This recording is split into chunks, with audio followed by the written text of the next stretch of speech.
We can hopefully get out of here on time. My track record lately has not been very good. So first item would be requests for bill introductions. Do we have any requests? At this time, I might see if Representative Carlin wanted to make an announcement on the In honor of my cell phone going off, I've brought healthy treats, and I hope you enjoy. Sorry I didn't get the napkins. Thank you. Representative Helgerson. I'll leave that up to the three amigos to decide that.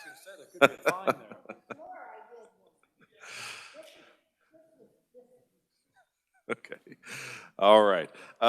Committee, we do have minutes on the S drive from February 9th and 10th. Those were sent out last week. I don't know if everybody caught those or not, but if we want to go ahead and approve those, we can. If you want a day to read them, Representative Sawyer. I move we approve the minutes for both days. Okay, so we have a motion and second from Representative Turner to approve minutes from February 9th and 10th.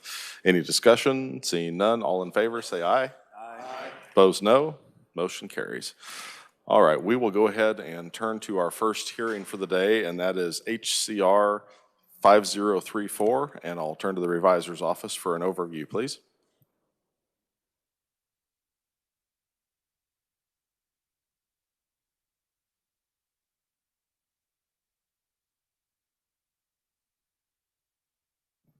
Thank you, Mr. Chairman. I'm going to go over kind of more of a broad level summary here. I know the proponents and stuff get more probably into the exact details, but kind of give you just more of a broad overview of HCR 5034, which would amend the Constitution of the state of Kansas by revising Article 11, establishing the Freedom from Taxes Fund. It would establish the temporary Kansas Citizens Freedom Review Board.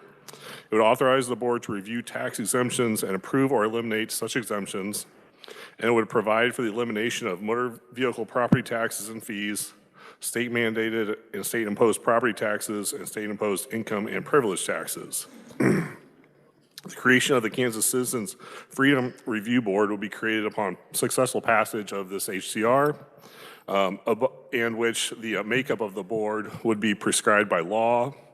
The function of the board would be to review and approve or eliminate in whole or in part any existing state sales tax exemption, which would then go in effect for the next ensuing year, meaning essentially a repeal or partial repeal of the exemption.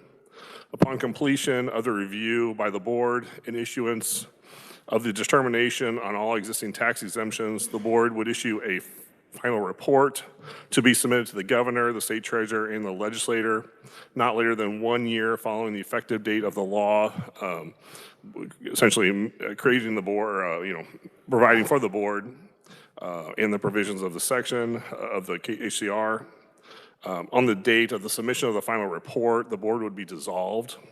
All sales tax exemptions that would remain in effect after the board makes their determination, and any new established sales tax exemption after that date would essentially go on a continual 5-year exemption cycle from the date they're created. So essentially, every 5 years from the renewal date, the exemption would be slated to expire unless the legislator would essentially renew that exemption, and the renewal could only be done the year before the exemption would be slated to expire.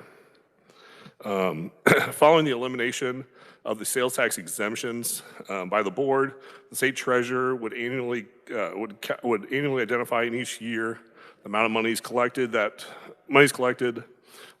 as a result of the elimination of the sales tax exemption elimination.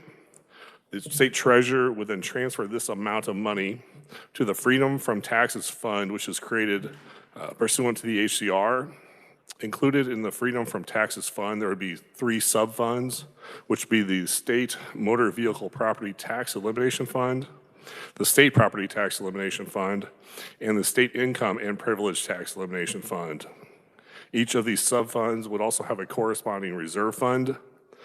The sub-funds will receive money until there is sufficient money in the fund whereby an amount of money is equal to 45% of the interest earnings needed to eliminate starting with the motor vehicle property taxes, fund and fees. At such time, the treasurer would submit a determination to the legislator that there would be sufficient income to cover essentially the motor vehicle property taxes and fees, at which time, upon adoption by a concurrent resolution of the legislator, motor vehicle property taxes and fees would be eliminated in the next ensuing tax year. And therefore, the treasurer would provide for a transfer to cover the discontinued motor vehicle property taxes and fees, and the legislator would provide by law for the distribution to the local taxing jurisdictions of this amount of money.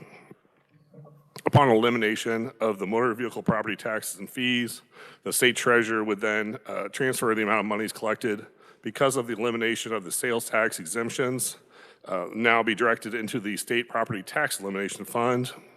And then kind of follows the same process where once the property tax elimination fund receives sufficient monies, should repeat, this would be just the state imposed or state mandated property taxes. Currently, it would only exist, be the 20 mills in law that the state mandates, as state does not impose property taxes, so it does not cover locally imposed property taxes. And once again, once the property tax elimination fund receives sufficient monies to cover, the cost, the anticipated amount of such amount of money to cover the property taxes, the state treasurer would submit a determination to the legislator. The legislator may, by adoption of the concurrent resolution, discontinue property taxes imposed for the next ensuing year. And then the treasurer would provide for a transfer, and the legislator would essentially distribute the funds to cover the property taxes to local jurisdictions. Moving on to the third and final category of once the property taxes would be eliminated, the treasurer would then transfer the sales tax elimination money into the state income and property tax elimination fund. Once the state income and privilege tax elimination fund receives sufficient monies, same process. The treasurer would submit a determination to the legislator, who, adoption by a concurrent resolution, would discontinue the state income and privilege taxes, and the treasurer would provide for a transfer to cover the discontinued income and privilege taxes. Upon fully funding all of these subfunds, the legislator may determine by a 2/3 vote whether to deposit the amount of monies that are identified as monies collected by the state of Kansas as a result of the elimination of the state sales tax exemptions into the state general fund, or propose to the citizens of Kansas a constitutional amendment to eliminate other forms of taxes or other forms of governmental expenditures. And with that, I'd be happy to stand for any questions. Okay, committee, any questions? Thank you, Mr. Siebers. Any questions? All right, seeing none, we saved all the questions for the next conferee. Committee, since this is a constitutional amendment resolution, there is no fiscal note. Department of Revenue does not, or the Division of the Budget does not issue fiscal notes for constitutional amendments. So we will move right into our proponent testimony and welcome first the Honorable Speaker Pro Tem, Blake Carpenter. Thank you, Mr. Chair. I appreciate you guys saving all your questions for me. All right. As many of you know, last year we did a informational hearing on the first version of this. The first version of this was crafted essentially within a week time. This has now had a year to mature and get feedback from various organizations and other people. And so I think that this is we've made a lot of progress on this. And so I'm very excited to bring this before you today. So when I was younger, I was in the Boy Scouts of America.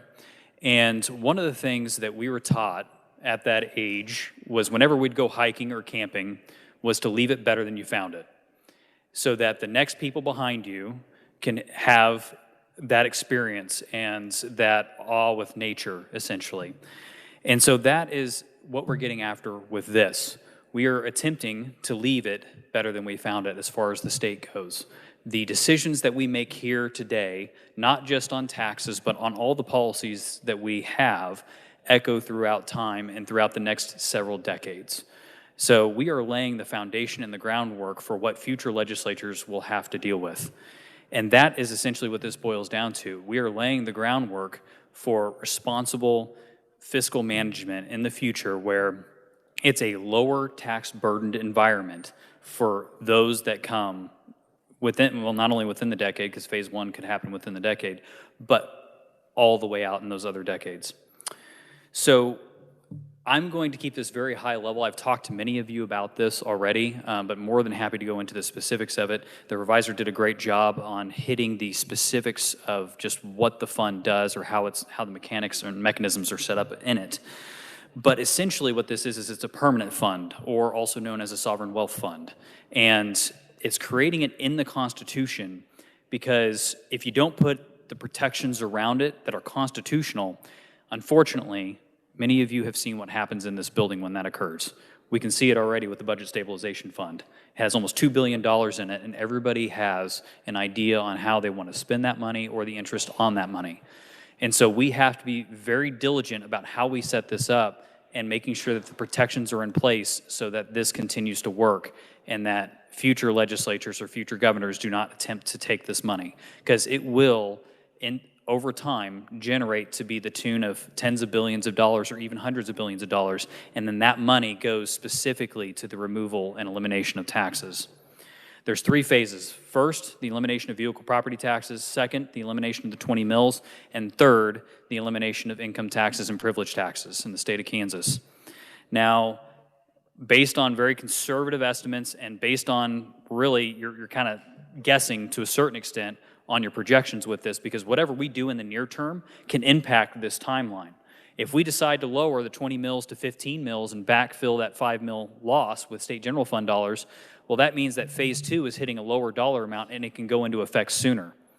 If we passed a bill last year where we're seeking to go from 2 income tax brackets to 1 and have it at 4%, well, if that's the case in the out years, that means that we're hitting a lower dollar amount, a lower threshold to eliminate the income tax. And so that means that these timelines can be sped up depending on what policies we pass in the near term. Now, there's a board that's going to come together. They would be elected or selected based on follow-on legislation to review and have a year worth of review in order to go after and look at all these tax exemptions. I am not arguing that we should eliminate all $9 billion worth of sales tax exemptions. That would be very harmful to our economy. That's not what I'm arguing. What I'm saying is I think that a reasonable number would be closer to $2 billion of the $9 billion. And that would be very powerful seed money that goes into this fund every single year. And so that is the goal of what I think the board should look at. But if they're only able to get $1.5 billion, okay, then they're only able to get $1.5 billion. That's all they're able to get. But as time goes on and as exemptions expire or come off the books, those expired exemptions then go into the wealth fund instead of the state general fund. Additionally, there's nothing that stops us from doing kind of what you guys have already been talking about in recent days with tax credits. Let's say that somebody passes a piece of legislation that says any of these tax credits that we repeal and the state general fund is getting more dollars because of that. Well, you can then divert those dollars into this fund instead of the state general fund or any other mechanism. If you have the budget stabilization fund that generates $85 million of interest, you can put that into this. And so there are a lot of other options to put money into this outside of just the exemption dollar amounts. Additionally, there's some safeguards that we put in here for the volatility of investments. So what happens if a recession occurs? What happens if we don't hit what we're aiming for? That's the reason why there's been a 5-year rolling average that has been applied to this, and also what is called the 45-45-10 rule. So the fund will grow until it is mature enough for the payout to be 45% of what that tax is. Once it's mature enough, the state treasurer says, hey, this is ready. The legislature then votes on a concurrent resolution that says we agree, and then that tax is eliminated in the next year. Now, the reason why it's 45% is because the other 45% is going back to be reinvested into the principal of that fund, which essentially inflation-proofs it. It allows that fund to continue to grow every single year to where at that point you're not having to put state general fund dollars into it or any other exemption money, because that exemption money has now moved on to the next phase and is filling up the next bucket. And so that is how the 45-45-10 rule, and the 10 is a reserve fund. And so the 45, or the 5-year average seeks to smooth it out, and then the reserve fund also seeks to backfill any lost revenues that anybody might experience government-wise on this. And at the end of it, the legislature is given an A and a B choice. The A choice is to take an exit ramp once all 3 phases are done and say, hey, we're done, we don't want to do this anymore. That exemption money now goes into the state general fund, or we re-exempt it, we do whatever we want with it. Or option B, we create other phases that eliminate other types of taxation or government expenditures. And both of those decisions would require 2/3 of the legislature in order to determine which way they want to go. So there has to be consensus amongst the legislature on what is the best path forward. There are a few amendments out there that I am at least tracking. I talked to the Sedgwick County Treasurer about some of the language that she would like to tighten up in this to just guarantee the payouts and make sure that the language is a little bit tighter. There's some language that I can provide to you as far as some other. I had already started getting co-sponsors by the time I got some of these amendment languages back, so I didn't want to have them add that amendment language in after people had already signed. And then there's I know that the Americans for Tax Reform, I talked to them. There's a few amendments that they're looking for, but one of them is a higher threshold to amend this portion of the Constitution in order to try to protect the funds even better. But in closing, what I want to leave you all with is that every day when we walk into this Capitol, we walk past a quote by President Eisenhower. And it says, "The opportunist thinks of me and today, the statesman thinks of us and tomorrow." And so that is exactly what this is doing. It is thinking of us and tomorrow. It is looking at the long-term health and stability of future generations of Kansans.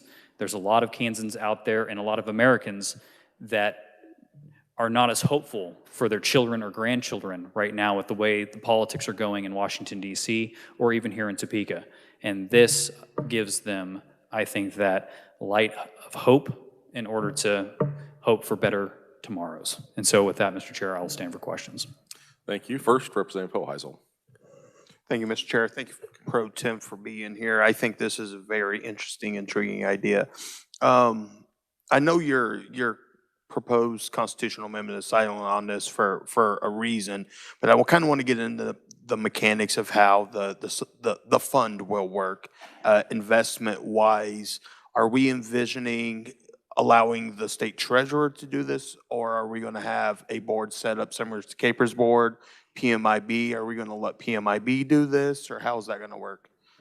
Thank you for the question, Representative, and thank you, Mr. Chairman. So inside this constitutional amendment, it sets up the structure for a money manager, and it would be an RFP process that is conducted by the state treasurer, and it would be for a 5-year contract, and then that contract would be approved by the state legislature. And so that would be any type of institutional manager that currently manages trillions or even hundreds of billions of dollars today. Mr. Chair, if I may follow up. The thing on that is, so we have the Capers board set up, and we actually, I don't know the number, it may be 13, 16 different money managers managing those funds. And it's because we do different, we do foreign, we do, or international, we do domestic. So with that, and that's why we have the board set up to kind of oversee all that. So I think that that's something we can look at. That RFP may need to go out and to open up to multiple different firms, because we don't put all our eggs in one investment basket. The second question, real quick, Mr. Chair, if I may, is a couple years ago, as you know, Mr. Pro Tem, we passed the Foreign Divestment Act for foreign adversaries not being able to, we call it countries of concern, not being able to invest in countries of concern. Would you envision this applying to that divestment act? Thank you, Representative. Thank you, Mr. Chairman.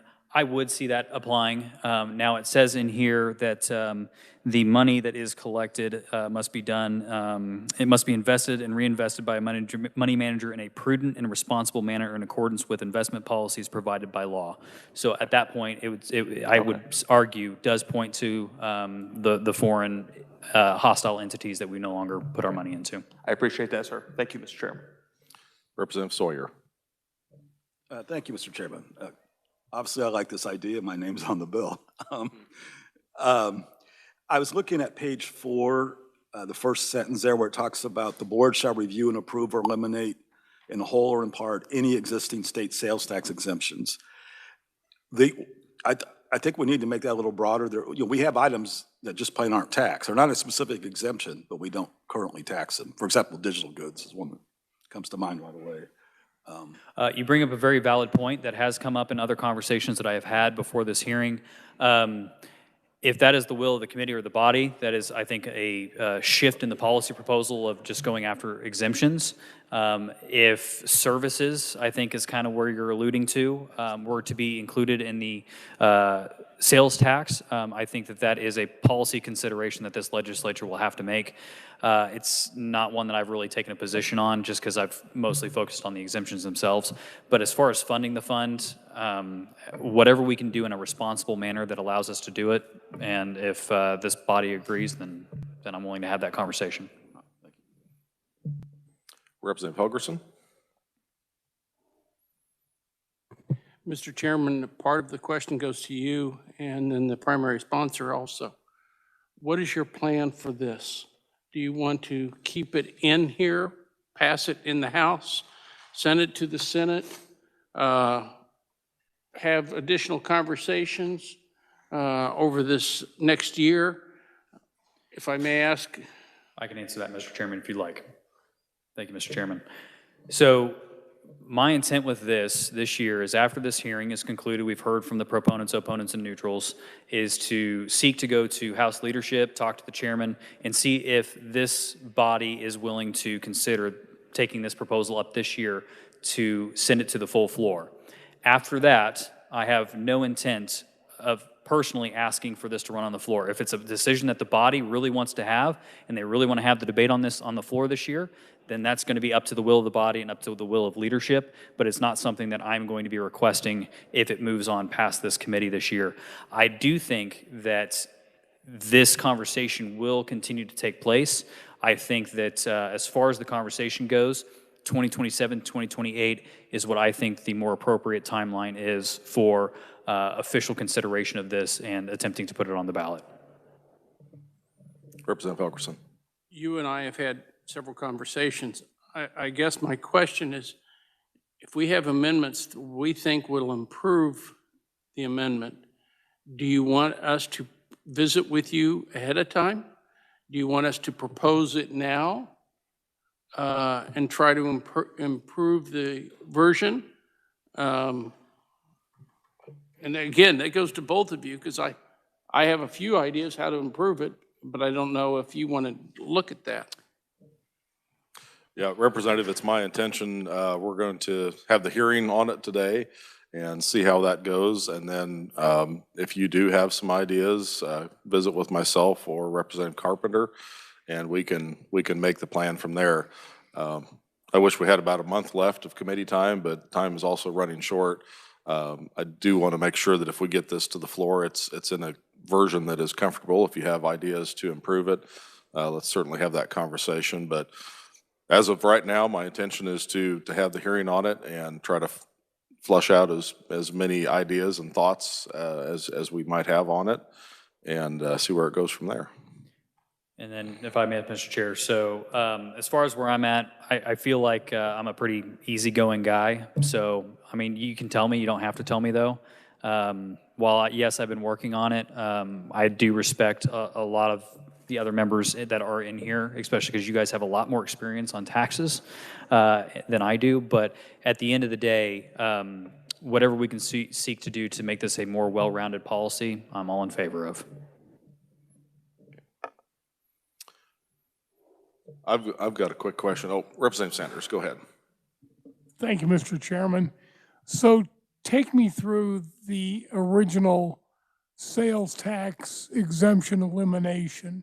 Now, you said there's $9 billion and you want to get it down to, you want to eliminate $2 billion or get it down to $2 billion? Thank you, Mr. Chairman.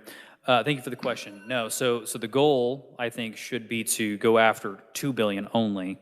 So securing $2 billion and then leaving the remainder, so $7 billion essentially. Now, could they go further? Potentially. Could they not? Depends. And if this board eliminates something that is extremely popular amongst the people of Kansas and this legislature, nothing prohibits the legislature from bringing that exemption back online and then having it to where it lives on a 5-year cycle for renewal. So do you have any kind of template in mind for what's going to be first on the chopping block?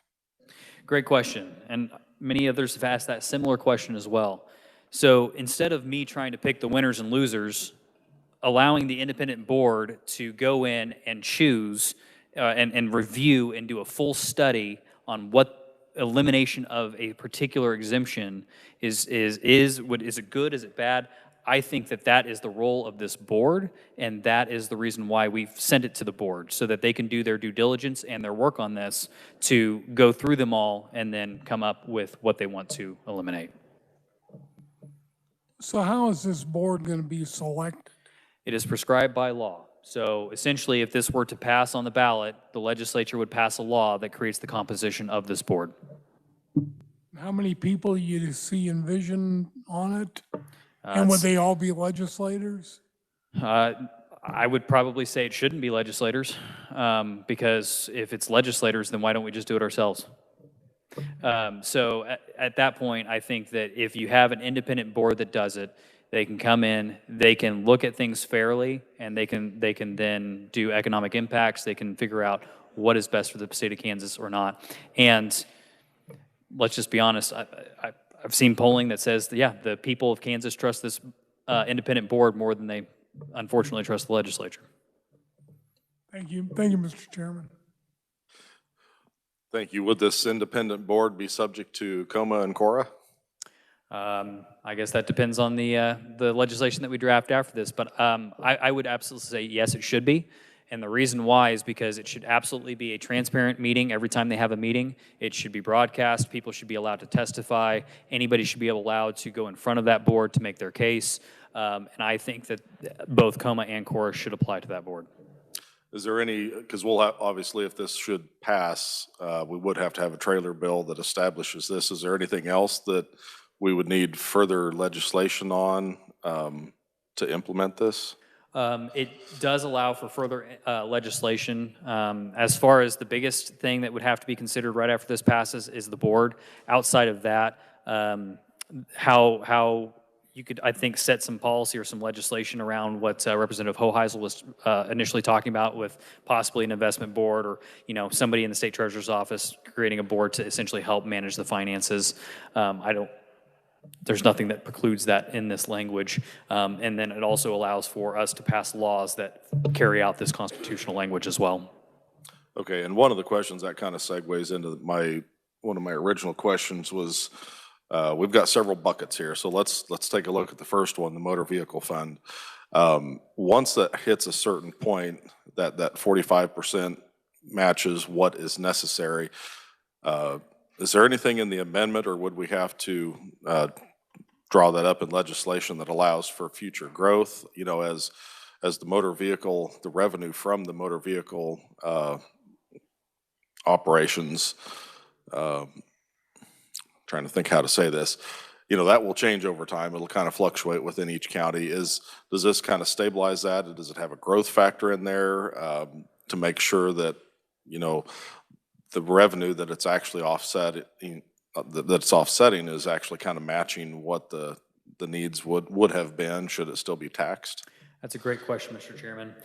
So what I would say is that once the tax is eliminated, it is eliminating not only the vehicle property taxes, but also the administration costs in regard to the county treasurers or those individuals that are carrying out the program.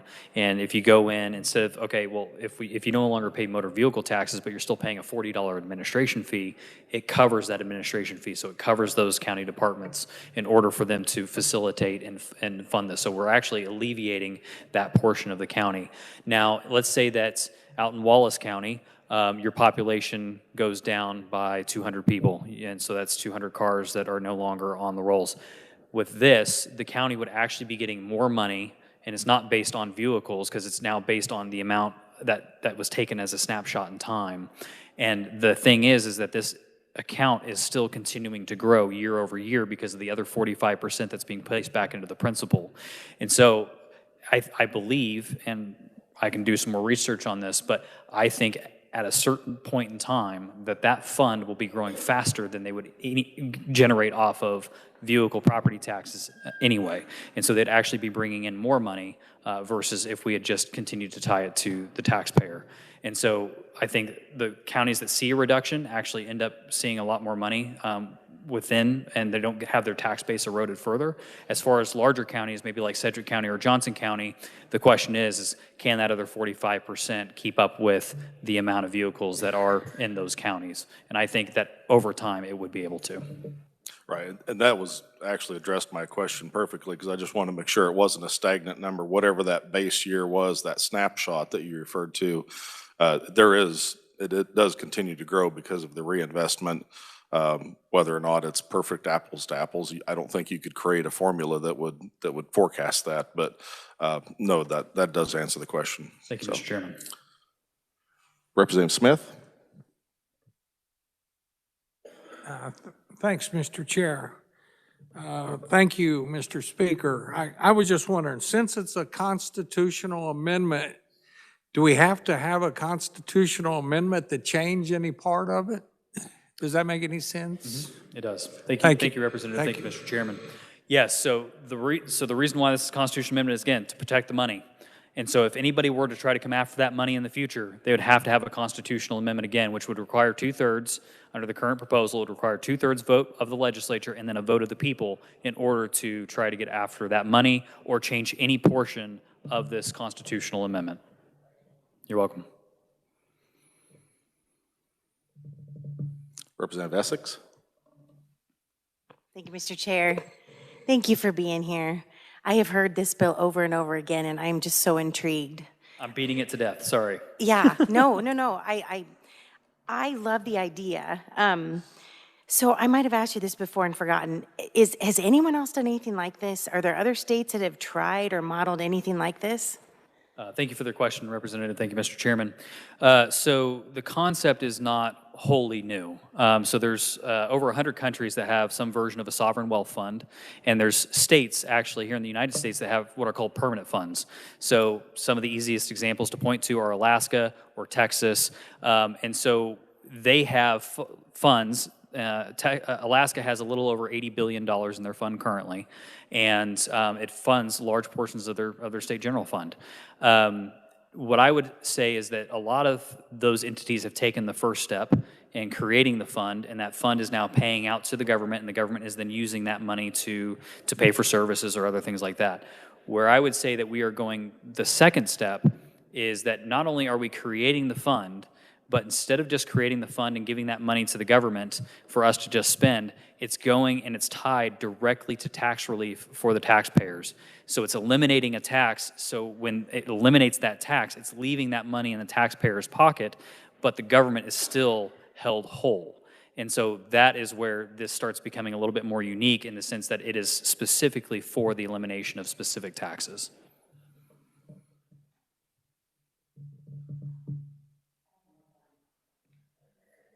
Representative Corbett. Thank you, Chairman. So the question I would have is, if by some chance, it hardly ever happens here, but let's just say the legislator went on like a drunken spending spree and spending far more money than you're taking in, how fast would your program be able to react to that, to cover what might happen? Thank you for the question, Representative. Thank you, Mr. Chairman. So the beautiful thing about this is that it's not tied to state general fund spending. The beautiful thing about this is how it's being set up is that when we eliminate those exemptions, it goes into this wealth fund and it does not go into the state general fund. So we can spend like drunken sailors over here, but this fund is still continuing to grow over here because of those eliminated exemptions that are not touching or within the power of the legislature to grab those funds as they're in transit. And so it has no impact on how we are currently operating, and it just continues to grow in the background until it's able to cut the tax. You're welcome. Representative Butler. Thank you, Mr. Chair. So thank you. I was talking about this past weekend with various groups, and I think it's intriguing the way it's set up and the way it's going to do. One of the questions always come up, and I said it, and you mentioned it, I believe, that it's constitutionally protected so that it can't be robbed. You can't rob Peter to pay Paul. Can you dive into that a little bit better so that when I explain that to them, I want to be able to make sure I explain it coherently and that they understand exactly what I'm talking about, that you can't take this to fix roads and that kind of thing, so. Absolutely. So at the top of page 4 of the reviser's draft that I have, it probably is on a different page for you guys, but it says, quote, all monies identified as principal in the Freedom from Taxes Fund shall remain intact and inviolate and shall not be appropriated, transferred, encumbered, borrowed against, or otherwise diminished for any purpose whatsoever. Only the interest earnings on the Freedom from Taxes Fund may be expended or transferred as provided for under the provisions of this section. So that right there is your ironclad language in trying to essentially figure out every single term or word we could use to make it to where you cannot get after that principle to start spending it on whatever other priorities of whoever might be in power at the time. Any further questions, committee? Guess I just have one final one. I noticed in your testimony, I know you've done a ton of work on the language here, but the question I always get first on this is, can this really work? Have you done, I know it would include a lot of assumptions and speculations, but have you actually run the math, and is that something you'd be willing to share with the committee? Just to see, I know you've done the math on the number of years it might take to get to that first bucket, and then, you know, understanding obviously that there are a lot of assumptions that would be baked into that, but that would be handy to see that if you've put that together. Thank you, Mr. Chairman. I have actually put that together, and not only have I put it together, but again, to your point, it's based on a lot of assumptions, and so the problem is you have to make assumptions in order to try to figure out how all of this would play together. But yes, I have done that. I have it in a spreadsheet. I can send it to the committee if you would like. I've also sent it over to legislative research earlier this year, and based on the assumptions, they also indicated that yes, everything that you have in here works out as far as the assumptions that you made and the calculations based on the assumptions that you have made. Yeah, and I'll admit I've played around. I'm a spreadsheet guy, and I've played around with the numbers too. And I always tell people the math works. If the assumptions, you know, I try to spell out what those assumptions are, and they might be accurate, they might not, but the math does work out. So yeah, and I can go ahead and modify that that spreadsheet just a little bit because I don't think it took into account the 45-45-10 rule. So I will also go ahead and add a reserve fund component to that spreadsheet. So it might take me a few days in order to crunch those numbers and ultimately get them to you guys, but I'm also going to have legislative research review it before I send it to you as well. yeah, and it's totally at your discretion, but I think that would be very valuable. Thank you, Mr. Chairman. I can do that. Any final questions? Representative Sanders. Thank you, Mr. Chairman. Talk to us one more time about how this would impact tax credits. With the language that you have before you, it does not impact tax credits. It impacts tax exemptions and compensating use tax exemptions. If you all wanted to expand it further, you could expand it further to impact credits and capture that revenue to put inside this fund. But there's nothing that says that you can't also, if this were to be in place, pass a statute that also diverts that revenue into this fund as well. So it would be up to, essentially, do we want to put that into the Constitution to have as a funding mechanism? And if not, we can still pass a statute that still accomplishes that same goal. Thank you. Thank you, Mr. Chair. All right, see no further questions. I told you we'd save all the good ones for you, so. Yes, sir. I appreciate it. Thank you all for your time. Thank you for your testimony. Okay, next I'd like to welcome Aaron Mays.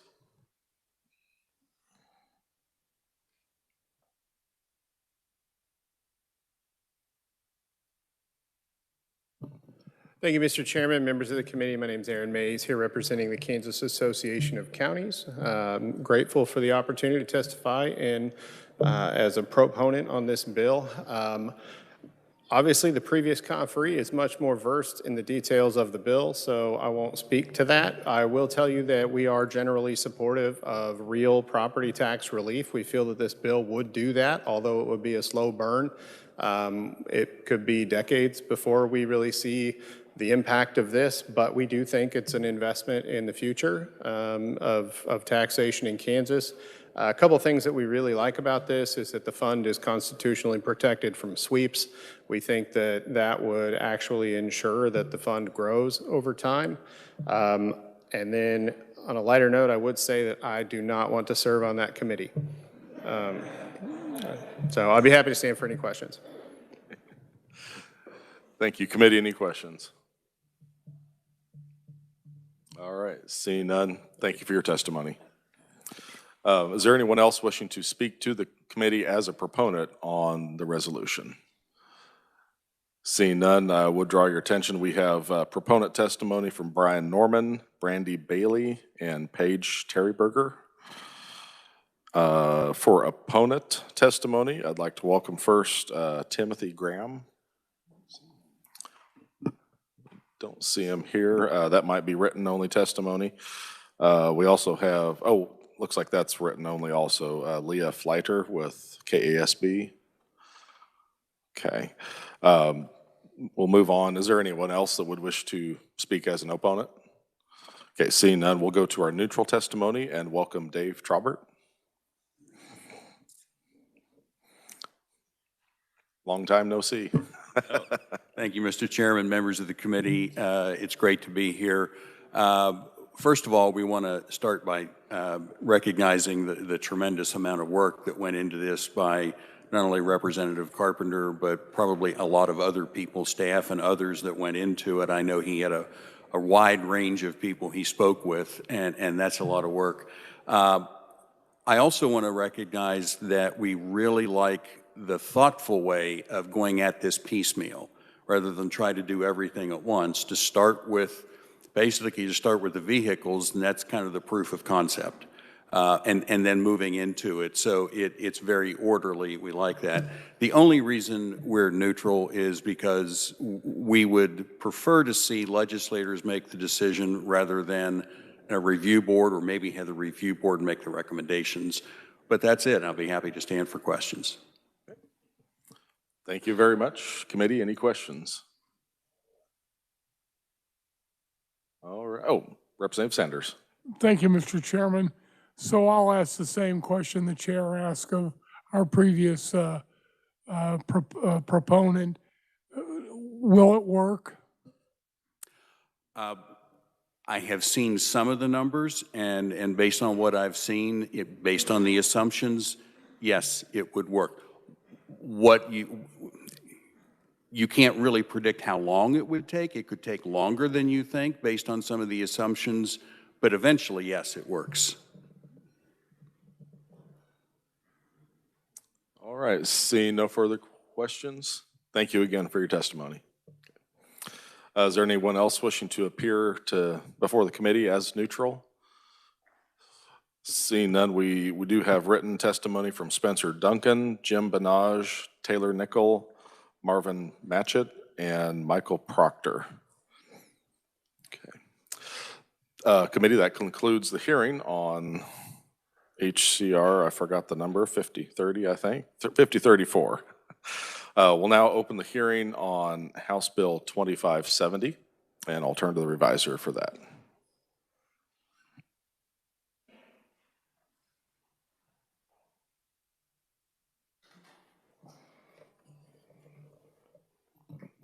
Thank you, Mr. Chairman. House Bill 2570, excuse me, would provide for a sales tax exemption of all sales of tangible personal property or services purchased by O'Connell Children's Shelter, Inc., which is an organization exempt from income tax, in which such property and services are used for the purpose of acquiring, constructing, equipping, reconstructing, maintaining, repairing, enlarging, furnishing, or remodeling facilities for O'Connell Children's Shelter, Inc. in Douglas County, Kansas. Additionally, there would be a contractor's sales tax exemption for essentially the same purposes for repairing, constructing their facilities of O'Connell Children's Shelter, Inc. Lastly, there is a provision in the bill where the sales tax exemption would discontinue on and after July 1 of 2029. And with that, I'd be happy to stand for any questions. Thank you, Mr. Siebers. Any questions, committee? I think it's pretty rare. I'm not sure if there's any other statutes that have a self-imposed sunset on a sales tax exemption. So that's an interesting piece of that provision. But seeing none, thank you again. Might turn to Department of Revenue for an overview on the fiscal note. Mr. Chairman and members of the committee, Kathleen Smith with the Department of Revenue. We are estimating that House Bill 2570 would decrease state revenues by $32,500 in fiscal year 2027. Of that total, state general fund revenues would be estimated to decrease by $26,700, and the state highway fund estimated to decrease by $5,800. We understand that the organization has a 3-year project with combined expenditures of around $1.5 million. If the project was distributed evenly over that 3-year period, fiscal year 28 and 29 would see the same impact. Okay. Thank you, Kathleen. Committee, any questions? Seeing none, thanks again. We'll now move to our proponents and welcome Gina Meyer-Hummel. Welcome to committee. Thank you, Chair. Thank you. Welcome, members of the committee. Gina Meyer-Hummel, and I'm the Executive Director of O'Connell Children's Shelter.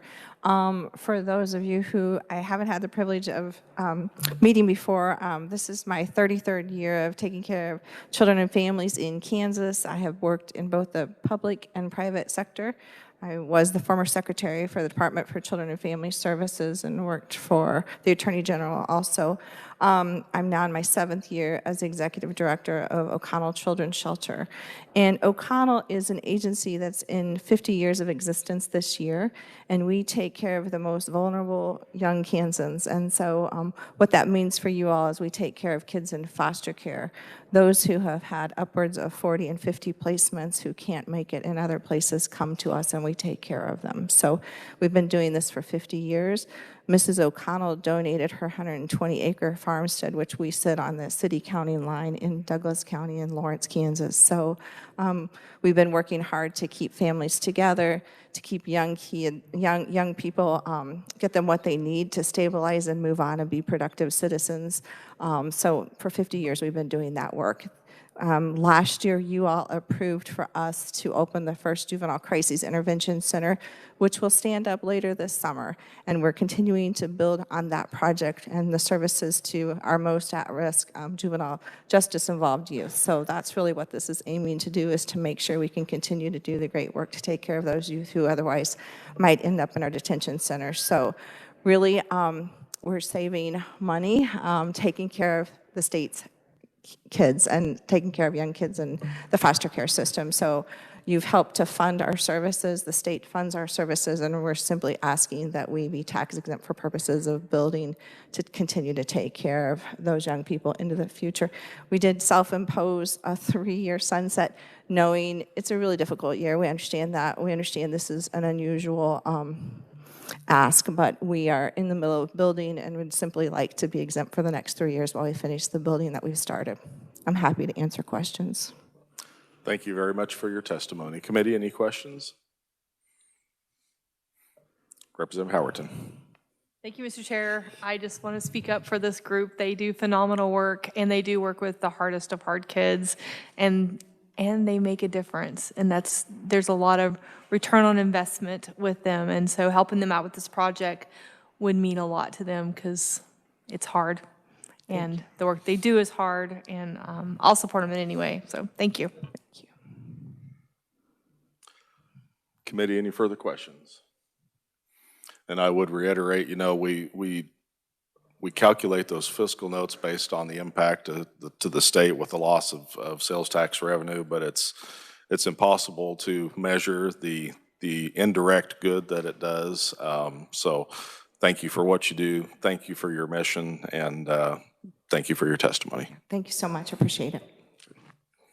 That's all we show speaking as proponents. Is there anyone else that would like to speak on behalf of 2570? Any neutral or opponent? Okay, seeing none, we will move on to our hearing for House Bill 2797. And I'll turn to the reviser for a briefing on that.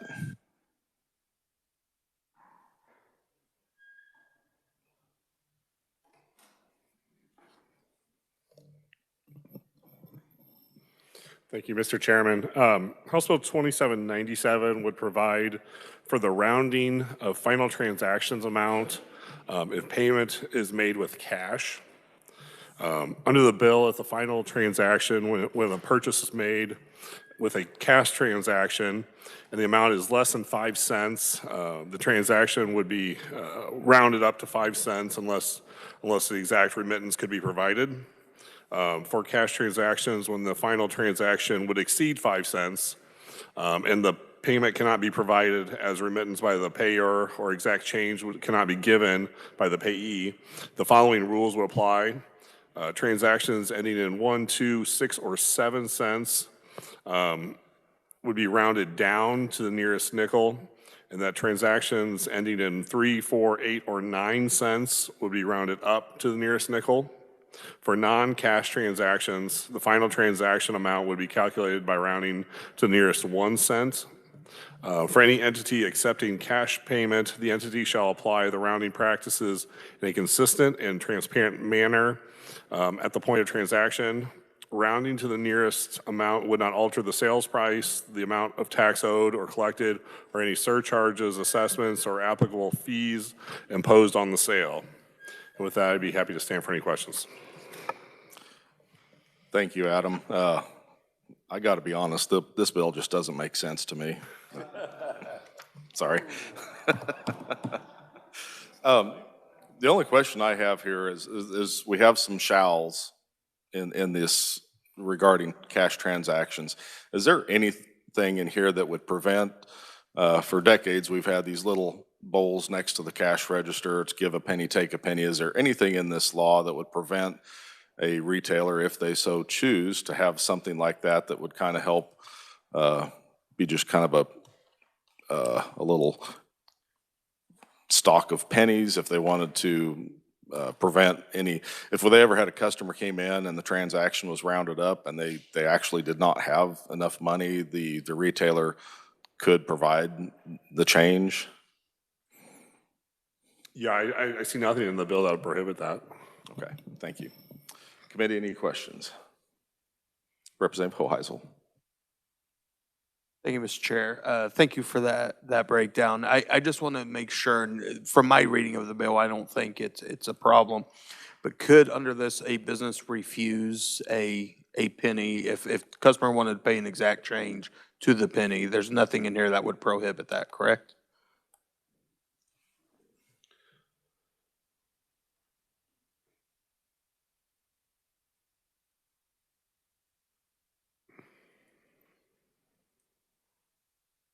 My hesitancy comes from an entity accepting cash payments shall apply rounding practices in a consistent and transparent manner.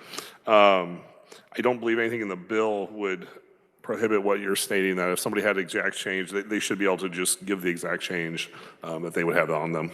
Okay, I appreciate that. Thank you, Mr. Chair. Seeing Representative Kessler. Yeah, thank you, Mr. Chair. It says right in the that first part of the bill that unless exact remittance can be provided. Yeah, and I think that applies to both the retailer and the customer. So if the customer could provide the change, they could do that. Any further discussion or any questions for the advisor? Seeing none, thank you, Adam. We don't really have a fiscal note on this, but I did want to see if Department of Revenue would be willing to provide just some comments on why this bill is necessary and important for not only administration, but also the businesses across the state. Mr. Chairman and members of the committee, Kathleen Smith with the Department of Revenue. This proposed legislation will provide the clear guidance that many businesses are requesting. We are receiving numerous questions from retailers and from other businesses out there, and so this would provide the guidance that they need in order to transact these cash transactions that they have. Establishing a standard method for penny rounding is important to ensure that the system operates fairly and consistently throughout the state. Without that, we are seeing retailers either rounding up or rounding down. There is no consistency, and this legislation will provide for that. So we welcome this piece of legislation. And just for full disclosure, I did give the department a preview of this before we introduced it, so thank you for your help in crafting the language the way it needed to be. Okay. Any questions for revenue? Okay, thank you, Kathleen. Okay, we'll turn to our proponents and welcome first William Welk with the Kansas Chamber. Good afternoon, Mr. Chairman, members of the committee. William Wilkes, Senior Director of Government Affairs with the Kansas Chamber of Commerce. The Kansas Chamber is also the state affiliate for the National Retail Federation, so we're here today on behalf of our Retail Council as well. We appreciate the opportunity to provide proponent testimony to 2797. As you all know, the U.S. Treasury dissolved the penny and is halting production, so what sounds like a minor inconvenience for retailers and convenience stores has turned into major confusion and several headaches. So this bill just provides guidance for those retailers of what they're supposed to do with cash transactions. I did want to make a note to the committee within our Retail Council. It was suggested to include language along the lines just to clarify in mixed tender transactions, rounding applies solely to the cash portion of the payment. That was the only feedback that we've gotten so far. Still gathering feedback, but happy to work with the committee. I know time is of the essence on behalf of the Retail Council. So in closing, just provide stability and guidance for retailers and convenience stores, but happy to stand for questions at the appropriate time. Would you give us, or could you provide us an example, and maybe the next conferee could do that as well, but a mixed transaction? Seems to me like if you had a total amount that was due and you were able to pay X amount in cash, the electronic payment would there still be some rounding that was necessary, or am I not understanding how a mixed transaction? Next conferee might be able to better clarify, but the way I understood it is you put a portion on your card and then you pay in cash, and the other portion is there's still cents, then the rounding would only apply to that cash part. Okay. Or like for a gift card, et cetera. Okay, thank you. Committee, any questions for this conferee? Representative Corbett. Thank you, Chairman. So I'm going to try to give you an example, like a Hy-Vee or some of your major grocery stores. So when the people who are checking you out and you're paying cash, do you think that their computers will be ready for that, or they'll have a little, each employee will try to figure out that themselves? I mean, how you know what I'm asking you? So not really. Could you? So when you go to check out, yeah, and you're checking out and they're going through whatever your groceries are, whatever, well, do you think their computers at their system will take care of that, or do you think there'll be like a little sign there at each cash register for each teenager or employee to figure out for each customer? I think it could work either way. I think they could be able to reprogram their computers for it, or just have signage posted for the customer to be aware for what their change will be. You see a lot of that already, even without any guidance. I think retailers are kind of doing it on their own, beginning to anyway. So, any further questions, committee? Representative Kessler. Thank you. Actually, it's more of a comment. I just personally have to kind of believe that if a retailer is asking for guidance on this, they should probably maybe think about changing their line of work. This is a pretty simple deal. One thing I've learned is I have multiple different point of sale systems in my businesses, and they do not work alike. I have some that can do the rounding, that are sophisticated enough to do the rounding, just a simple, well, not a simple, but a program. I have other point of sales that will only do it if you do all transactions, meaning it doesn't decipher between credit card sales and cash sales. I have another system that will only round up or only round down. I mean, it's what I'm trying to say. That's just one guy, and I got 3 different systems that work 3 different ways. That there's no exceptions to that. So I just think it's kind of silly myself. But personally, just because there's so many different kind of point of sale systems out here. We're not talking just Hy-Vee. We're not just talking Walmart. We're talking, the thousands and thousands and thousands of small businesses that are out there. Thank you, Mr. Chair. Representative Turner? Yeah, thank you. I was going to ask a question. I'm not sure if you're the one too, but the one to ask. So the bill says that if I'm paying cash, that it goes down to the cent, but the amount of the sale doesn't change, just the amount, right? So if I have those pennies, then I pay it, and if I don't, then the person behind the cash register is going to get their card and say, okay, it ends in 3, so you round down, or it ends in 4 and you round up, or whatever the number. Is that the way it's going to work? Okay. So they'll have a cheat sheet that says if it ends in this, then I go down or I go up, and Tom's systems be damned. That That's would what you make the do. most sense to me, yeah. Yeah.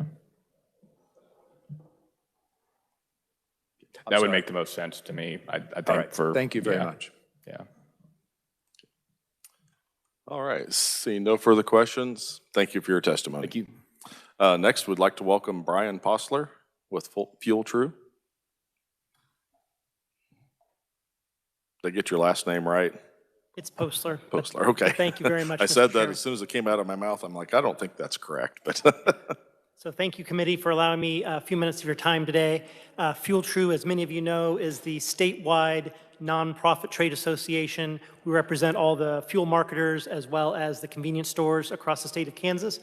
And my members have a problem, and we'd like your help to solve it. When the federal government decided to stop making pennies, it created a scarcity for pennies. And so beyond the problem itself of just trying to get rolls of pennies, which has proven to be challenging for many retailers and will only get more so in months to come, we also have potential challenges when we round. And I know that we would like to think that all of our neighbors in Kansas would not get worked up or be out of sorts if they saw that a retailer was retaining 2 pennies that they thought they were owed, but you would be wrong. And unfortunately, our clerks have those difficult conversations if we choose to round up when the consumer feels like we should be rounding down. So that's problematic. Additionally, there are some really important rules, like when you use SNAP. The federal government says you can't treat SNAP customers any differently than other customers. And with SNAP, that's going to be all electronic transactions, but cash transactions then are being treated somewhat differently based on how you choose to round. That becomes potentially problematic for retailers as well. So with all of that, we're pursuing a federal solution. That's the real solution nationwide, is to have a rounding solution like they implemented in Canada. But in the meantime, until we can be successful at achieving a national solution, we're being forced to go state to state and trying to get some help, some cover, if you like, where the state says this is how we ought to round, and that gives you a little bit of guidance, right, in terms of how you ought to do it. And so for those of us with sophisticated POS systems, it's really easy. You can have it all pre-programmed and it just pops up, and that tells you what the transaction is going to be with these rounding rules. If you don't have one of those, then it is going to be the clerks trying to decide, do I give a nickel back or do I give a dime back? And they'll have to use the rules. And it's not so hard, right? If it's if it's more than halfway through the 5 cent, then you give the dime. If it's less than that, you give the nickel. The last thing I will just leave you with is one of my members' specific experiences. So one of my members who's on my board has a company who has C-stores in a number of kind of central Kansas, everywhere from Emporia, Manhattan, St. Mary's, Wamego, all through that part of the state.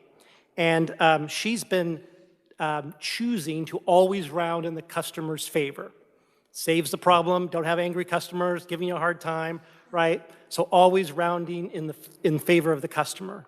But for her, with the number of stores that she has, she's actually tracked it, and it's costing her about $165 per store per month.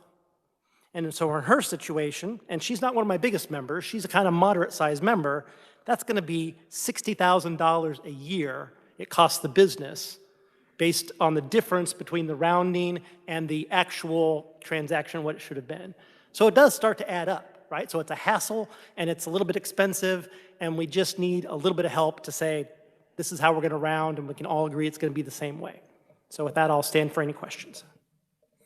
You might have saw the original draft of my bill, because when I first came up with this, I was going to do a mandatory round down in favor of the customer, and quickly discovered after from research from some of the larger retailers, that adds up really quick. It's just pennies per transaction, but with the number of cash transactions they have and the number of total transactions they have, it really does add up, so. Yeah, and C-stores do a lot of cash transactions that are very small amounts. Somebody has one soda or one candy bar, so it is a lot of transactions. Committee, any questions? Seeing that, oh, Representative Kessler. Hey, thank you, Mr. Chair. Every C-store out there, every grocery store out there, every liquor store out there, every gas station out there is taking less and less and less and less cash every month. I mean, every year it's less and less and less. It's a lower percentage, which is fine. But if I hear you right, the reason they're looking for some guidance is because the cashier is catching flack from the customer over a couple cents. Is that the basis of it? No, that's just to help illustrate the moment at the transaction. We actually still much prefer people to pay in cash over credit cards, because then we can avoid all the swipe fees, right? The swipe fees are a lot more expensive than the rounding challenges. So even with the challenges that we have, we'd still much rather have customers paying cash. That used to be the case for most places, but now it's so much easier with the credit card, even though there's a charge involved. I mean, it's the less cash we can keep out of the employee's hands, the less cash that happens gets messed up, lost, or anything else. So it's becoming more and more easier just for the transactions for that. But I mean, for cashless. But I just wouldn't come back to that part. But thank you, Mr. Chair. Any further questions, committee? All right, thank you for your testimony. Next, I'd like to welcome Kelly Vanswall with the Bankers Association.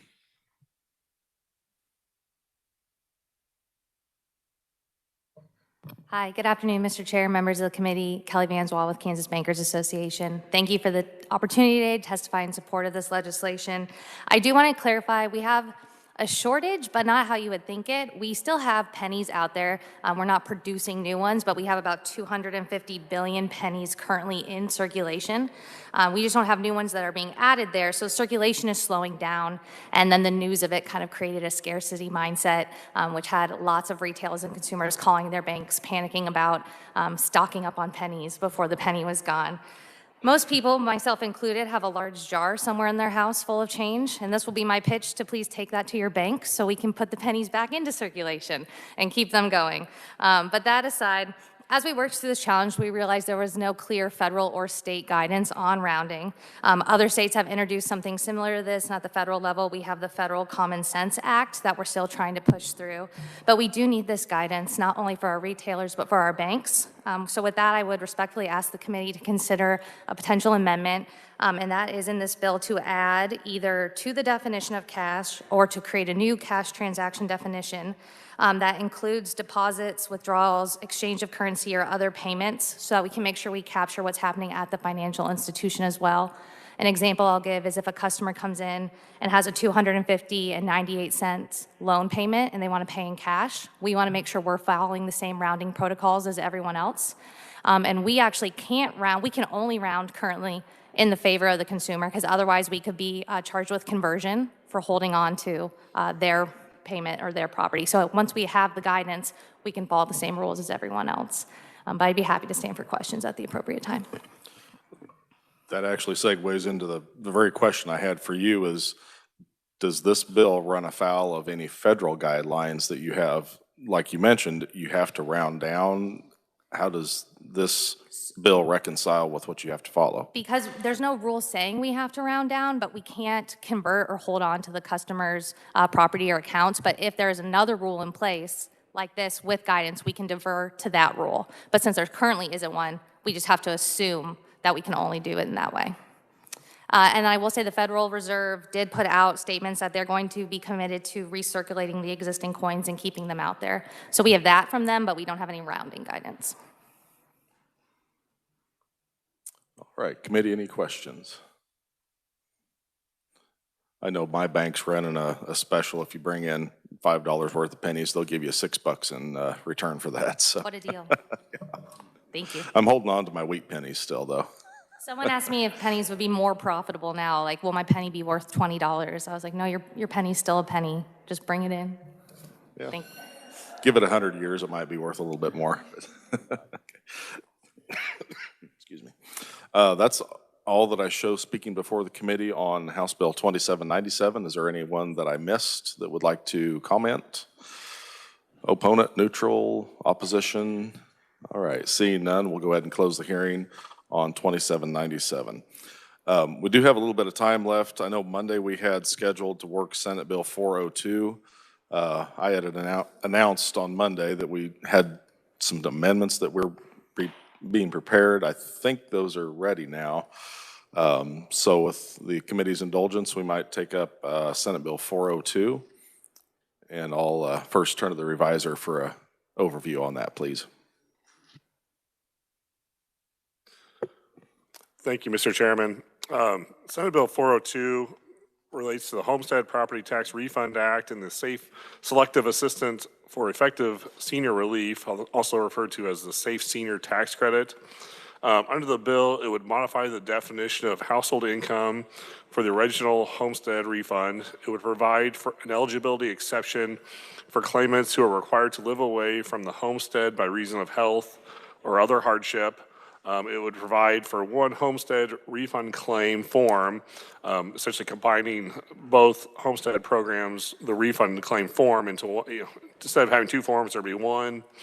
It would provide that a person shall not lose eligibility for the original homestead refund claim or the Safe Senior Credit if the appraised valuation of the homestead would subsequently exceed $375,000. It would establish the household income threshold with adjustments for the Safe Senior Credit, and it would also establish that eligibility for the Safe Senior Credit would be based on a birth year or date of prior to January 1 of 1961 rather than 65 years of age.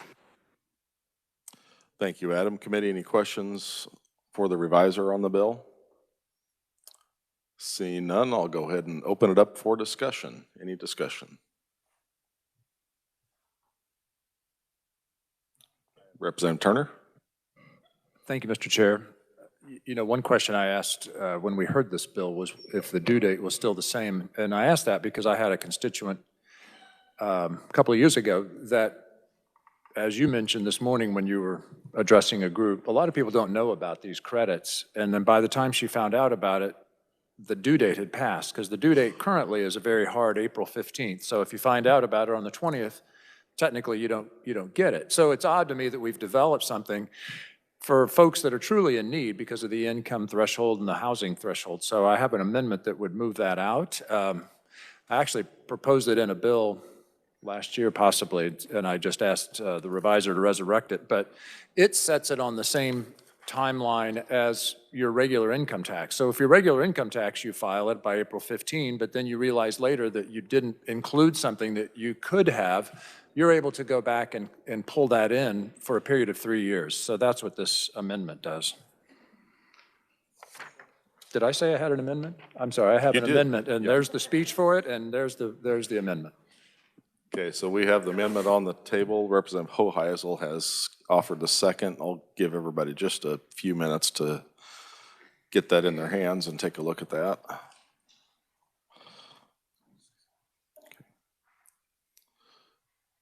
All right, for discussion on the amendment, Chair recognizes Representative Sawyer. Yeah, I'm going to speak in favor of this amendment. We used to allow homestead filers until October 15th, and we changed it to April 15th, and that caused even more people not be able to qualify. So I think it's a good idea.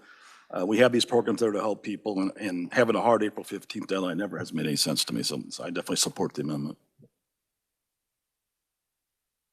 Any further discussion on the Turner amendment? All right. Mr. Chair, just Yes, maybe Representative Carlin. when he closes, if he would restate, I missed the last part of that. Thank you. Okay. Did you? I think she just requested you kind of restate what the amendment does. Me? Yes. Oh, okay. Sure, I'd be happy to. But as I look at this, so the due date, you had mentioned we're going to go to one form for these exemption. So will it have a stated due date? Because the due date would still be said to be the 15th, but they could amend it up to 3 years? Is that the way this is written, Mr. Revisor? Sorry. I just wanted to clarify if there's a due date on the form, just like your regular taxes. But either way, it accomplishes the same end. I just didn't know how it was going to be presented. Mr. Chair, Representative Carlin? does that mean when they file their taxes, at that time, they do the paperwork for this refund? It's my understanding in that one you- document, you one fill out an filing? application to apply for this that's separate from your income taxes, but you claim it on your income taxes when you file. So I think you have to apply for it. I might turn to staff if they have a better I've never done this, so I'm not sure exactly how it works. Maybe Representative Sawyer. Yeah, the Kansas State Income Tax booklet, if you want to use the old booklet, has all the different forms in there. It has your regular tax form, but also has a KH40 or K40H, which is the homestead form. So people don't file for the homestead. It's a separate form they file with their income taxes. Yeah, and if you go online, the tax, if they use the web file, it'll kind of automatically ask them the right questions to kind of move them to fill those in. But if they use the paper forms, there is a separate K40H form for homestead. So if I am also filing for an extension, I don't know if these folks file for an extension as other folks do. I mean, this is lower income, right? They probably don't have a lot of, if there's an extension, would it automatically give the extension to that? I guess would be my question. And I don't know if these are filers that have an extension. Well, under Representative Turner's amendment, it actually gives a 3-year window to go back on that, if I understand that correctly. So even if the April 15th date was passed, with the amendment, it would be April 15th of the 3rd year. And that's where I was missing, the 3rd year thing. Thank you, Mr. Chair. I'm clear now.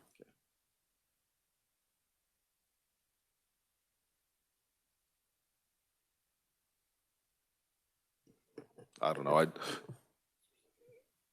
I didn't know if Representative Turner had a question. I don't know if we'd gotten that answered or if he wanted clarification on that at this time. Well, perhaps it's in the implementation of whether there is an actual due date on the form that says you have 3 more years to file this, or if there's a near-term date like the April 15th date yet. I don't know, maybe it's better just to have the date out there, because then you don't have to file an amended later. You can just file that form. That's my thought. Assuming if this would get on and go into effect, I'm assuming we currently would, since it's a hard April 14th or April 15th deadline, it would be, making a change to the law. So I would assume there would have to be some adjustments made to the forms. That's under the, generally under the authoritative guise of KDOR to make those changes.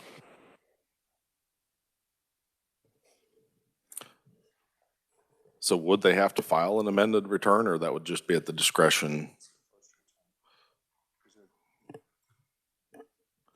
Go ahead, Representative Turner. That'll be a question for you. Typically, in an amendment, you filed an initial, and then you're saying, I missed something. This case, they'd never filed the original, right? This is their initial filing when they realized later that, oh, I was entitled to that senior refund, and I didn't file it, so I can still file, correct? Okay, so you wouldn't file an amended return for the prior year. You would just try to claim it all in that next time that you filed your income taxes and filled out your K40H? Mr. Siebers? Yeah, the homestead program operates kind of in conjunction with taxes and kind of separated. It's my understanding that, you don't even have to file a true income tax return. You just have to file that form. So, if the date has passed, you could just file that form with, if you're past the current April 15th date, up to, what would be 3 years under this new change. You could just file this form, assuming you're eligible, and get the refund without even having to file an amended return. Okay, thank you. That clarifies that. Representative Howerton? Thank you. And I would be in support of this amendment. I cannot tell you how many people over the years have missed that deadline and regretted, and there's a lot of people that do not file annually. They file every 3 years. We do a lot of those people's returns. So I think this is good. I support it. And I'm happy to see this, actually. This is great. Any further discussion, committee? Seeing none, you want to close and move your motion? Yes, thank you for your consideration. Like I said, currently, it is a very short window, and these are folks that are pretty low income and housing, so I think they're deserving, and there's no reason to cut them off so hard. So I move my amendment. Thank you. Committee, you've heard the motion. All in favor, say aye. Opposed, no. Motion carries. Do you want to grab my amendment that I had on the tax sale or prohibition? I have an amendment. If you want to challenge germaneness, go ahead, because I don't think it's in this statute. It is in section or chapter 79, but essentially what I'm trying to do here, I had started this session trying to study some of the property tax deferral programs that are prevalent in several states across the nation, that basically says if you're truly on your last dollar and you can't pay your property taxes, you can defer those taxes as a lien against the property. Several states have a lien. The state holds the lien. Some states, the local government holds the lien on that property. I'm trying to do that a little bit simpler rather than trying to create yet another homestead property tax deferral program. This amendment is essentially going to say that nobody should ever have their house sold at a tax sale because they can't pay the property taxes. I did put some parameters in there, kind of similar to what we have in the current homestead program. You have to obviously own your home. It has to be a homestead under the definition of the current homestead program, KSA 79-4502. The household income shall not exceed $50,000. It has to be their primary residence for at least 10 years, prior 10 years. Let's see, have to be 70 years old to qualify. And this is essentially a prohibition on being able to sell your home at a tax sale because of delinquent taxes. Representative Helgerson. Pardon? The interest is currently on, I mean, it would follow all of the current processes for, I'm not sure what the interest rate is or for the current delinquent tax, if you don't pay your property taxes, because I think under current law, after 3 years of delinquent taxes, when it's eligible to be sold at a tax sale.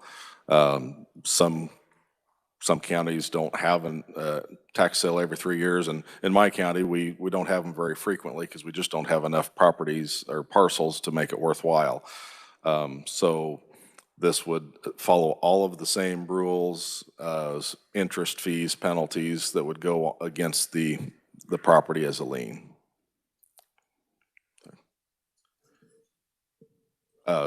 Research says it's 13% right now is the interest on delinquent taxes. So second on the motion from Representative Helgerson. Any discussion? Representative Hsu? Thank you, Mr. Chair. Yeah, you and I texted a little bit about deferrals over the interim, and I've studied them a little bit as well. So I'm sorry if you said this earlier, but would this be a state lien, or this would just be the regular, usual county? This would just follow the regular county process for delinquent taxes. So they would not get that revenue until the property was actually sold or settled. If the person decided to move in with family or move into a nursing home or whatever the situation might be, and they sell the property at that point, the sale would have to go back and account for all of the delinquent taxes, fees, and anything else that might be imposed. So it does, I don't like the fact that we reduce the equity in the home, but this is truly meant to be kind of a last resort for people that want to stay in their homes, but they just simply can't afford their taxes. I don't want to kick anybody out of their homes. Sure, yeah, and I understand, and I support this, I think, like, in broad strokes. I think there are ways that we can like make like a real program out of this. For me personally, I think if we could create something like a revolving loan fund, and the state is the one that provides the deferral, and then make the counties whole kind of while that happens, and then it's a state lien, and then we get the money, so that the counties aren't so out for several years. I think that would make sense. I think certain equity restrictions make sense. I think looking at it, there are certain repayment triggers as well. Like I would like to see maybe if the owner kind of still owns the property but kind of moves out and it's no longer a primary residence, I think that should probably trigger something as well. But yeah, I think there are just ways to make this kind of a larger, more substantial program. And I would agree with you, and I intended fully to do that, and I just ran out of time on creating that new program. So, Representative Butler, did you have a Thank you, Mr. Chair. question? What's the basis for the 10 years, to be able to in the residence for 10 years, at least 10 years? I know other programs such as Medicare and that when they go in the nursing home, there's a 5-year look back, so I just wondered what the 10-year was set for. The only reason I wanted to put that in was to prevent any, I don't want to call it fraud, but you could kind of get into this cycle of transferring the property or selling it to somebody that might qualify for this program, and they would qualify immediately, and then you wouldn't have to pay your property taxes on it. If I wanted to sell it to my elderly mother and then she instantly qualified for this program, I wouldn't have to pay property taxes on it. So I just wanted this to be the primary residence for at least the last 10 years to try to eliminate any attempt to kind of find a loophole in the law. And if there's a better number that you have, suggest. 10 years was just truly arbitrary, so. Representative Kahar. Thank you, Chair. I love the intention very much. I think I might kind of be with the representative across the room on just maybe getting into the fine tuning of it. What would prevent someone once they hit 70 from just never paying their taxes again? Well, yeah, you're losing a lot of equity in your property if you want to. But a lot of people I know that age don't plan to move. And so if you don't plan to move, you plan to age in place, what's the motivation to pay your taxes from the time you're 71 to 99 if your income's $49,000 a year? It would just be whether or not you wanted to retain that asset or not. I mean, you're losing your value, your equity in your home. For every year that you don't pay taxes, it goes on as a lien against the property. So I guess if you don't have any heirs and you have no intention on giving any of your estate to charity or to your kids or anything, and you don't care what your home is worth when you're done. Okay. Representative Turner. Thank you, Mr. Chair. So, sorry, I wasn't quite ready with my question, but in my homeowners association days, we filed liens if people didn't pay their HOA fee, but those expired every 5 years is what I learned. So I don't know about this kind of a lien operation, but a lien that we would put would have an expiration and we'd have to refile it to keep it going. So that's just a thought there. And, I did have another one. I know. So through this process, those local taxing agencies aren't getting their money. That's correct. Okay, they're going to all have to sit and wait. Okay, but thank you. Yep. Representative Corbett. This is a good amendment, and it's, like you said, it's kind of a life preserver for when you very need it, and it may let the people stay there at the very end of their life. And I think we got to just gets this thing passed, and you can work on it more next year, but for right now, for the people who fall with these guidelines, it's a fallback for them. They don't have to be thrown out of their house. Representative Howerton. Okay, so just a couple quick questions. First of all, I love taking care of people. I don't want anyone to lose their home. So the income, is that specified as taxable income? Does that include Social Security income? Is that all income? What kind of income is that? The definition of household income came directly, I referenced the current homestead program that we have, So, which I don't think that included, is it 50% of Social Security? it's 40, 50% of Social Security? I can't remember. I'm sorry. I should know that. Representative Sawyer? Yeah, currently it's 50% income, but I believe one of the changes we make in this bill is it won't include Social Security at all, as I recall. The underlying 402, you won't Okay. include Social Security at all in Okay. the household income. So it would just be retirement income and things like that. Okay. Sorry, I couldn't remember. It's been a while since I looked at that. Yeah, and I referenced that statute, but I didn't have it handy for me to No, you're good. refer. And then is there any way that it would go negative? Like the property tax, if they live long enough? Did you do any math to make sure that It It would would- depend on what the tax rate was on the property. If you assume a 3% effective tax rate, it would still take a number of years to get there. Starting at 70, if you live for another 30 years, I don't have the compounding interest formula right off the top of my head, but yeah, it would just depend on your tax rate in proportion to your property. I'll support the amendment, and then maybe we can hopefully work on this in future years and developing that. I think that would be amazing. Yeah, I fully intend on trying to work with anybody that wants to maybe develop a more inclusive program.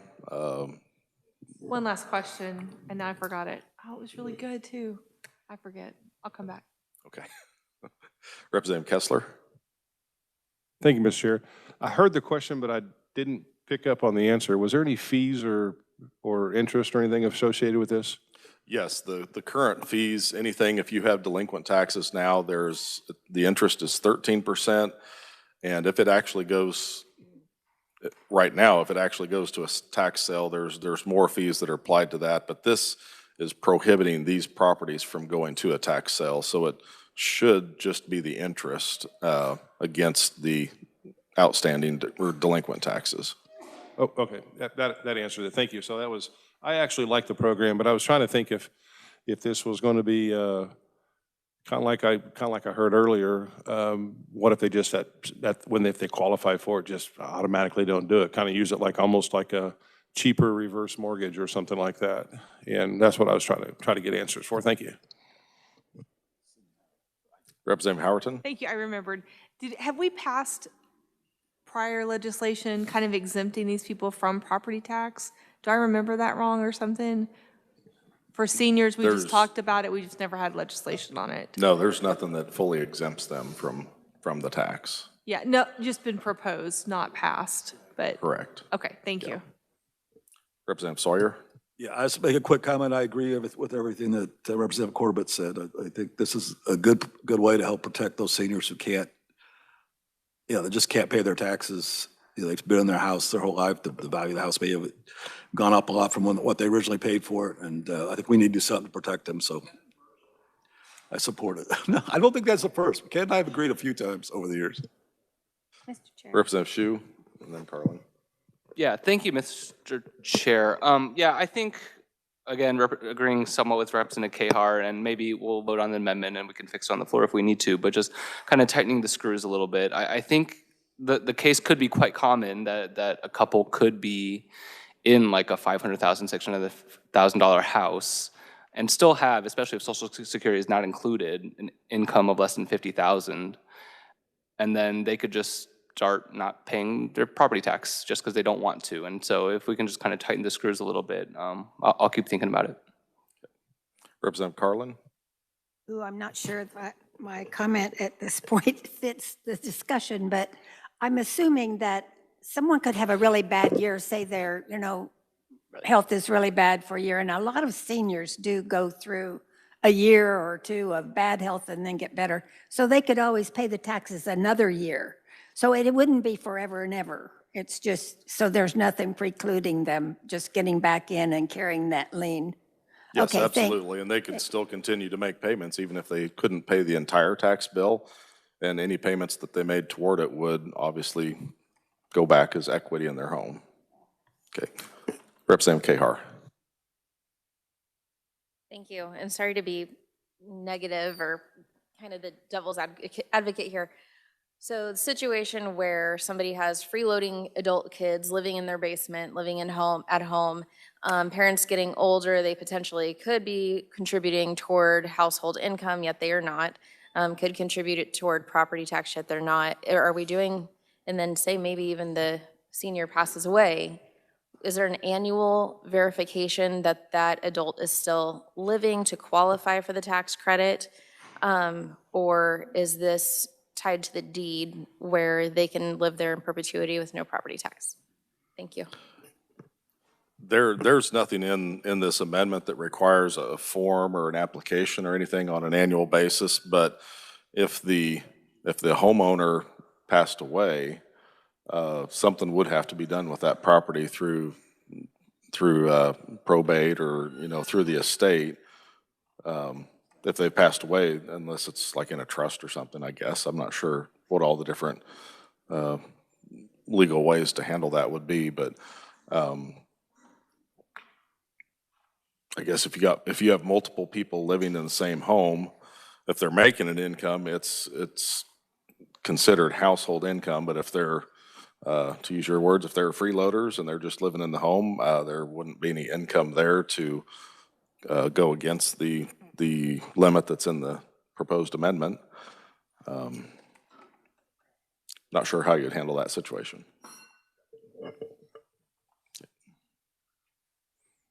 Any further discussion, committee? All right, seeing none, I completely forgot. Did I have a second on that? I think I did. Okay. Oh, I think it was Henry. Yeah. Yeah.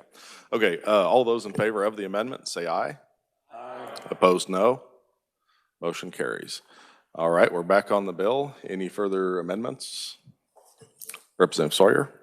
This is, remember, we talked a little bit after, when this bill first came up at the hearing, we talked a little bit after the committee too, about upping the current homestead program. That upper limit of $700 has not been changed forever. This would increase that to $1,000. So the upper limit would go from 700 to 1,000. The effect that would have was that it would increase everybody's homestead refund just a little bit. For example, a lot of people get $35. If I did my calculation right, they would now get $50. The other thing it does is we don't currently have any limit on the homestead freeze program. This would put them both at $1,000. So that way we would have congruency between the two. We're going to have them file the same form. We'll have the same limit. And one of the big problems we had back, that homestead freeze program was around many years before we finally passed it. And one of the concerns was in the out years, that fiscal note would get really high. So when we finally talked about it and got it done in conference committee a couple of years ago, again, the concern was the out years. So this helps take care of that problem. So at the same time, we're providing more money right now for people in the current homestead program. It won't have that much effect on people in the freeze program right now because the average refund is like $422, if I remember right. Capping at 1,000 now isn't a big deal right now, but in the future, it will help us. And if, we're not going to be tying future legislators. The problem we have, we don't put a cap on it. And the fiscal note goes way up. Well, future legislators at that time, it'll be very hard for them to cut the program because people will be getting much bigger refunds.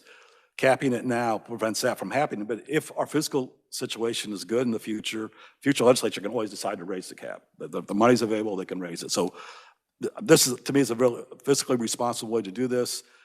We made some, we're phasing out one program. We increased the refunds in our current program, and we also make it fiscally responsible in the future. So that's the basic amendment. Okay, do we have a second? Representative Helgerson for the second. Discussion. Representative Hoheisel. Thank you, Mr. Chair. Thank you, Representative Sawyer, for bringing this amendment. Can you said you did calculations for yourself. Did you say it went from 35 to 50? Is that what you said? For the largest common refund is $35. Those people that get that 35, they will go to 50. Okay. But everybody will go up a little bit. Okay. The fiscal note, I don't know, did that get passed out? Okay. Okay, we got the numbers from research from Eddie. The total impact is the bill in 2027, it will cost the state $4.63 million. In 28, it drops to $2.31 million. By 29, it's basically even. And by 2030, we're back to a positive fiscal note of just over $1 million. So we provide a little more money now up front, but we don't cause a problem in the future. And if the money's there in the future, legislature can come back and increase these programs in. But we make sure we provide a little more money, a little bigger increase up front. Any discussion on the Sawyer amendment? Seeing none, do you want to make any closing comments? I would just close. Okay. Oh. Yeah, so second by Representative Helgerson. Okay. All right, committee, you've heard the motion by Representative Sawyer. All those in favor say aye. Aye. Opposed, no. Motion carries. We are back on the bill. Any further discussion or amendments? Seeing none, I would Representative Carlin. Thank you, Mr. Chair. I appreciate your indulgence. We're making a good bill good. I like what we're doing. I have one more suggestion. During the 2011-12 tax experiment, we cut everything out of our deductions and all the beneficial programs we could cut to save our state. And we were, in 2017, we were able to put back a lot of that with the repeal of the tax cuts of 2012. We did not get the earned income tax credit for renters back. Is that the name of it? It's the homestead refund. It's a homestead refund for renters. And I get calls every year, when are we going to get that back? And it's always from people who are, really, really desperate people. It's my district is 66% rentals, but much of that is students, and they are not going to be worried about this. But we do have regular home people trying to stay in their homes, and this would really help them as renters. So I'm wondering, Representative Clayton has a bill, House Bill 2074. I'm wondering if we could take the contents of that and add it to this bill. Would that be interesting to people in this committee? I would move that. We've had a challenge on germaneness with the Rules Committee. Please, no, I'm just kidding. I'm kidding. I'd like to do it here, Mr. Chair. I'm sure it's a different statute, or it may be a different statute, but it's something that I've been wanting to do for a long time. This seems like a good opportunity to take care of those folks. No, that would be the same statute. I was trying to pull that bill up just for my own reference, so I knew kind of where we were at I'd like to see it too, but I didn't plan this ahead today. Okay. I guess I'll turn to the reviser and make sure it's kind of a conceptual motion, but we do have the language in the bill if we're wanting to incorporate the changes that are proposed in House Bill 2074. Just at a quick glance, it looks like there's a few sections that are amended under that bill. As long as I might turn to you for guidance on that. Yeah, thank you, Mr. Chairman. Yes, most of the provisions would be included in this bill. There'd be a few other sections we'd have to add. It would all be in the comprehensive homestead program. So I am familiar with those provisions.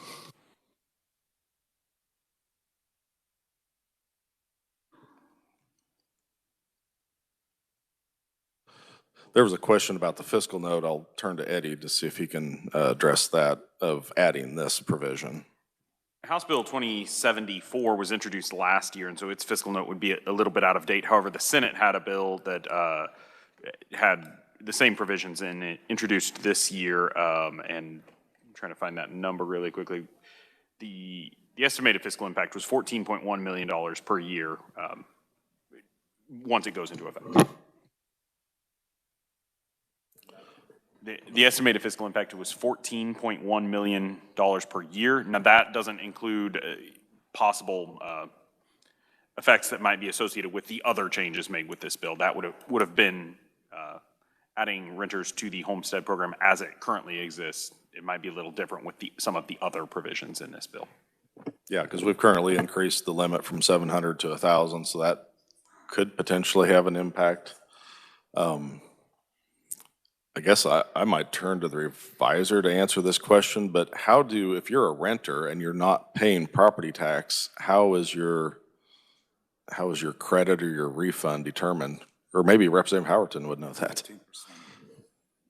Oh. Representative Sawyer? It's based on 15% of the rent you pay, is the way the old form worked. We had it till 2012. Eddie? And that is the Senate bill number on that from this year is Senate Bill 455.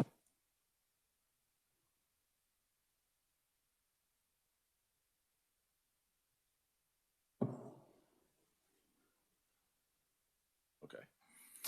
All right. So that is a motion by Representative Carlin. Do we have a second? Thank you, Mr. Chair.